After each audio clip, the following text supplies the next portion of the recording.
alteração em Portugal, lá em relação ao confronto Timor-One, deve acontecer a Fátima também alteração, né? Preparado antes. Questão de atuação da Ministra da Justiça de Portugal, Rita Alarcón, a jornalista, vai rematar o encontro com o Presidente da República, José Ramos Horta, e o Palácio Presidencial para Peter Sestane.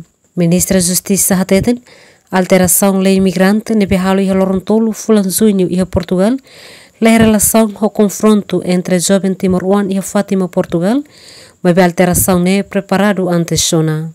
A lei da alteração da lei dos imigrantes, que ocorreu dia 3 de junho em Portugal, não está relacionada com o confronto com os timorenses. É uma situação que estava preparada, programada, porque Portugal e o Governo que sempre disse que queria ter uma política de imigração humanista, em que acolha quem chega a Portugal e que possa dar condições de integração a quem vai a Portugal.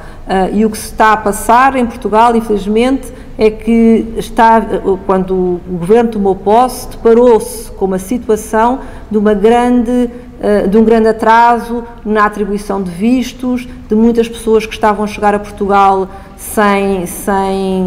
desacompanhadas, que estavam também elas próprias um pouco à mercê de pessoas, até de situações que podiam serem no limite até de tráfico ilegal de pessoas. Portanto, nós queríamos, e a preocupação do Governo é integrar, receber, acolher, integrar, e especialmente os países da CPLP.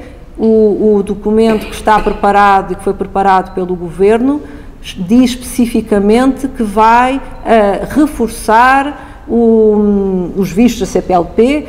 Ministra da Justiça hatutan, com a alteração lei imigrante nien, o Governo e o objetivo ira a integra simo no halib imigrante sira, especialmente a nação sira CPLP. Emerenciana Pinto, Estel News.